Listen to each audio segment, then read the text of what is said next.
जब भी एकाग्रता और सफलता की बात होती है तो हमारे मन में एक गुरु और एक शिष्य की छवि उभरती है। वह गुरु है आचार्य द्रोण और वह शिष्य है अर्जुन। महाभारत की इस कथा में केवल युद्ध की तैयारी नहीं है, बल्कि जीवन को जीतने का रहस्य छिपा है। ये रहस्य है फोकस यानी एकाग्रता का। फोकस ही सफलता की असली कुंजी है। ये वाक्य यदि किसी ने अपने जीवन में सच किया तो वो अर्जुन थे, और यदि किसी ने उस फोकस को गढ़ा, तराशा और दिशा दी तो वह थे द्रोणाचार्य। हस्तिनापुर के राजमहल में जब द्रोणाचार्य को राजकुमारों का गुरु बनाया गया तब उनके सामने अनेक शिष्य थे। भीम बलवान थे, युधिष्ठिर शांत थे और धैर्यवान थे, नकुल सहदेव बुद्धिमान थे और कौरवों में भी कई कुशल योद्धा थे। परंतु इन सब के बीच एक बालक ऐसा था जिसकी आंखों में केवल लक्ष्य बसता था। वह था अर्जुन। अर्जुन के मन में केवल एक ही इच्छा थी, धनुर्विद्या में श्रेष्ठ बनना। वह केवल सीखना नहीं चाहता था, वह महान बनना चाहता था। द्रोणाचार्य ने अपने शिष्यों की परीक्षा लेने के लिए एक दिन एक अनोखी योजना बनाई। उन्होंने एक पेड़ की डाली पर लकड़ी की चिड़िया रख दी। सभी शिष्य को बुलाया गया और कहा गया कि वे उस चिड़िया की आंख पर निशाना लगाएं। परंतु उससे पहले गुरु ने प्रत्येक से पूछा, तुम्हें क्या दिखाई दे रहा है? युधिष्ठिर ने कहा, मुझे पेड़ दिखाई दे रहा है, उसकी शाखाएं दिखाई दे रही हैं, चिड़िया दिखाई दे रही है। भीम ने भी कुछ ऐसा ही उत्तर दिया। सभी शिष्यों ने अपने अपने उत्तर दिए, पर किसी का ध्यान केवल लक्ष्य पर नहीं था। जब अर्जुन की बारी आई तो द्रोणाचार्य ने वही प्रश्न पूछा, अर्जुन तुम्हें क्या दिखाई दे रहा है?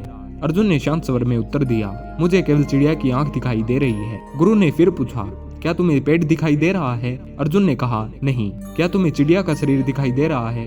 अर्जुन ने फिर कहा, नहीं, मुझे केवल उसकी आंख दिखाई दे रही है। तब द्रोणाचार्य ने प्रसन्न होकर कहा, अब निशाना लगाओ, और अर्जुन का तीर सीधा चिड़िया की आंख पर जाकर लगा। यह घटना केवल एक परीक्षा नहीं थी, यह जीवन का संदेश थी। जब तक हमारा ध्यान चारों ओर भटकता रहेगा तब तक हम लक्ष्य को भेद नहीं सकते। सफलता उन्हीं को मिलती है जिनकी आंखों में केवल लक्ष्य होता है। अर्जुन ने अपने जीवन में यही सिद्धांत अपनाया। वे दिन रात अभ्यास करते थे।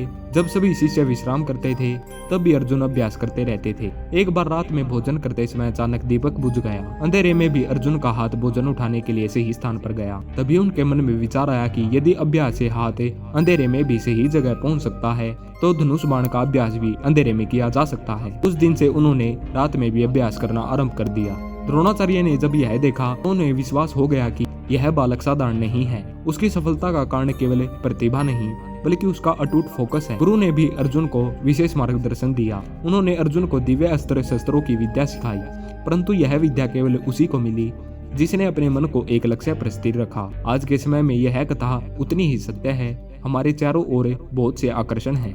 मोबाइल, मनोरंजन, मित्रों की बातें और अनेक प्रकार के विचलन हमारे मन को बांट सकते हैं। हम एक साथ कई काम करना चाहते हैं परंतु किसी में भी पूर्णता नहीं ला पाते। इसका कारण है फोकस की कमी। यदि हम अर्जुन की तरह केवल अपने लक्ष्य की आंख देखें तो सफलता हमारे कदम चूमेगी। द्रोणाचार्य केवल युद्ध के गुरु नहीं थे, वे जीवन के शिक्षक थे। उन्होंने यह सिखाया कि गुरु का काम केवल ज्ञान देना नहीं बल्कि शिष्य के भीतर छिपी शक्ति को पहचानना और उसे सही दिशा देना है। अर्जुन ने भी यह दिखाया कि शिष्य का कर्तव्य केवल सुनना नहीं बल्कि सीखी हुई बातों को जीवन में उतारना है। जब गुरु का मार्गदर्शन और शिष्य का फोकस एक हो जाता है तब असंभव भी संभव हो जाता है। धन्यवाद।